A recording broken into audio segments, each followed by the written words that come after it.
तो hello friends, जय श्री राम, जय बागेश्वर धाम सरकार की। स्वागत है आप सबका मेरे नए वीडियो में। तो फ्रेंड्स, अभी इस वीडियो में उनको जानकारी देने वाला हूं जो बागेश्वर धाम पहली बार आ रहे हैं या आना चाहते हैं। तो बागेश्वर धाम आके क्या करें, अर्जी कैसे लगाई जाती है, पहली बार बागेश्वर धाम जाए तो क्या करना पड़ता है, तो उसकी सारी प्रोसेस बताने वाला हूँ। जो भी विधि है संपूर्ण जानकारी देने वाला हूँ, तो वीडियो को ज़रूर देखिएगा। तो देखिए, बागेश्वर धाम जो अगर आप पहली बार जा रहे हैं तो पहली बार जाने का नियम वो ये है कि आप अर्जी लगाइए। अर्जी कुछ लोग जाते हैं सिर्फ दर्शन करने घूमने के लिए, तो वो किसी भी दिन कैसे भी किसी भी तरह जा सकते हैं, उनका कोई वो नहीं, घूमने आप कभी भी जा सकते हैं। लेकिन जो लोग अर्जी लगाने जा रहे हैं, अगर आपकी कोई मनोकामना है, कोई विनती है जो पूरी करनी है, अगर आप अर्जी लगाना जाना चाहते हैं तो आप 7 दिन में किसी भी दिन जा सकते हैं। अर्जी लगाने का कोई विशेष दिन नहीं है। बाकी आपको विशेष दिन ही चाहिए तो फिर आप शनिवार या मंगलवार को जाइए, बाकी आप जा किसी भी दिन सकते हैं। और जाके वहाँ करना ये है कि आपको एक लाल कपड़े में नारियल लेना है। लाल कपड़े में नारियल लेकर आपको परिक्रमा करना है। 21 परिक्रमा कीजिए। अगर 21 परिक्रमा नहीं हो पा रही तो 3 कर लीजिए। जितनी आपसे अब बने, 3 से नीचे नहीं करनी है, 3 के ऊपर ही जितनी आपसे बन जाए उतनी कीजिए। 3 से नीचे मत ही आइएगा तो अच्छा रहेगा, क्योंकि हनुमान जी की जो परिक्रमा है वो 3 करनी चाहिए। तो आप 3 से नीचे मत आइएगा, 3 से ऊपर ही कीजिएगा। परिक्रमा करने के बाद आप चढ़ जाइए ऊपर सीढ़ी में से, बालाजी के मंदिर के पास जाइए, लाइन में खड़े होकर दर्शन कीजिए। दर्शन करने के बाद हाथ में नारियल लिए रहिएगा।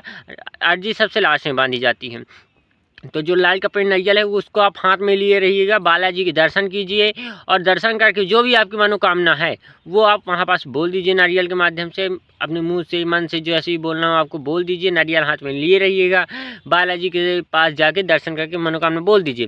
फिर आप मंदिर से दर्शन वहाँ ज़्यादा देर आपको करने नहीं देंगे। तो जब आप दर्शन करके निकलें, दर्शन करके निकलने लगे, तो आप मंदिर के बाहर आने से पहले मंदिर परिसर में ही कहीं पास अपने लाल कपड़े वाली नारियल आप वहीं पास कहीं बांध दीजिए। और जो भी आपकी मनोकामना है उसको आप बोल दीजिए। और नियम अच्छे से करना है तो आप ओम बागेश्वराय नमः का जाप करके बांधिएगा और अपनी मनोकामना बोल दीजिएगा। 5 बार ओम बागेश्वराय नमः बोल दीजिएगा और आपकी जो भी मनोकामना हो आप वो बोल दीजिएगा। मेन होता है कि आपकी जो मनोकामना उसको आप बोल दीजिए, अच्छे विधि से कर दीजिए। और सबसे ज़्यादा ज़रूरी है, आप अर्जी बांधिए चाहे कुछ करिए, आपकी अर्जी जब तक स्वीकार नहीं होगी जब तक आप वहाँ का नियम का पालन नहीं करेंगे। सबसे ज़्यादा वहाँ ज़रूरी है आपका नियम का पालन करना। और नियम वहाँ के कोई ज़्यादा कठिन नहीं है, नॉर्मल सा एक नियम है कि लहसुन, प्याज, मांस, मदिरा का सेवन नहीं करना है। अगर आप मांस, मदिरा, दारू, शराब का सेवन नहीं करते तो बहुत अच्छी बात है। लहसुन प्याज का सेवन करते हैं तो आप जिस दिन अर्जी बांधें उसी दिन से आप अपनी लहसुन प्याज की बदना बोल दीजिए कि आज से मैं लहसुन प्याज नहीं खाऊंगा या खाऊंगी, और उसी दिन से आप लहसुन प्याज को छोड़ दीजिए। मेन वहाँ का जो नियम है, अगर आपने नियम का पालन कर लिया है तो ये तो गारंटी है कि आपकी जो भी मनोकामना वो पूरी होगी ही होगी। और नियम का पालन जब तक करना है जब तक आपकी मनोकामना पूरी ना हो जाए। और जब तक आप नियम का पालन करेंगे तब तक आपकी खुद में खुद आदत पड़ जाएगी लहसुन प्याज छोड़ने की, आपसे खुद नहीं खबरेगा। ऐसा मेरे साथ खुद हुआ था कि मैंने जब हम वहाँ जाने लगे, हमें पता चला वहाँ की जानकारी, तो हमने नियम का पालन किया, लहसुन प्याज छोड़ा, अर्जी लग गई, 2 बार पर्चा बना, मनोकामना ही पूरी हुई। लेकिन अब खुद खाने का मन नहीं करता, लहसुन प्याज तो खुद नहीं खाया जाता, मन ही नहीं करता, घिन आने लगी लहसुन प्याज से। तो जब तक आपकी मनोकामना पूरी नहीं हो जाती तब तक आपको लहसुन प्याज नहीं खाना है, लहसुन प्याज का त्याग ही करना है। मेन नियम यही है कि लहसुन प्याज नहीं खाना है। सबसे ज़्यादा ज़रूरी नियम है कि लहसुन प्याज, मांस, मदिरा नहीं खाना। जिस दिन अर्जी बांधे उस दिन से अपना नियम का पालन कर लीजिए। और अगर आप नियम का पालन नहीं कर रहे हैं तो आपका अर्जी बांधने का कोई भी मतलब नहीं है, आपका पेशी करने का कोई भी मतलब नहीं है। ना आप पेशी करने जाइए, ना आप अर्जी बांधने जाइए, कोई मतलब नहीं निकलने वाला। अगर आपको नियम का पालन करना है तभी आपकी पेशी और अर्जी की के माध्यम से मनोकामना पूरी होगी। आप सोचिए कि कुछ पाए भी खोना भी ना पड़े, तो ऐसा नहीं है। कुछ पाने के लिए कुछ तो खोना ही पड़ेगा। आपको अपनी मनोकामना पूरी करनी है तो नियम का पालन करना ही पड़ेगा हर हालत में। और मान लीजिए कुछ हैं कि जो स्टूडेंट हैं, कोई जॉब कर रहा, कोई कहीं मतलब दूसरे अपने घर में ना हो के बाहरी शहर में है, अब आप वहाँ हॉस्टल में खा रहे हैं, मेस में खाना खा रहे हैं, तो नहीं छोड़ पा रहे हैं लहसुन प्याज, वहाँ शहरों में नहीं मिलता बिना लहसुन प्याज के, तो आप क्या करें। तो फिर ऐसी सिचुएशन में आप लहसुन प्याज खा सकते हैं, लेकिन उसके लिए ये है कि फिर जब आप घर आएँ तो अपने घर में आके कन्या खिला दीजिए। जितनी कन्याएँ, कन्याओं का नियम नहीं कि 8, 10, 11, 12, जितनी कन्याएँ आपको मिल जाए, बस ये ध्यान दीजिएगा कन्याएँ छोटी छोटी हों, बहुत बड़ी बड़ी कन्याएँ ना हों। कन्याओं को कन्या भोज करा दीजिए और माफ़ी मांग लीजिए, लेकिन आप घर में मत खाइए।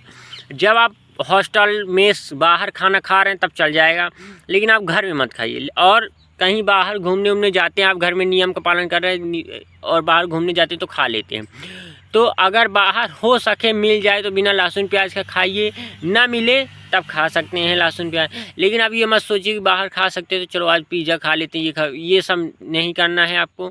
अगर आपको अपनी मनोकामना पूरी करनी है तो साल 2 साल परहेज़ तो करना पड़ेगा, नियम का पालन करना पड़ेगा। नियम का पालन करना बहुत ज़रूरी है।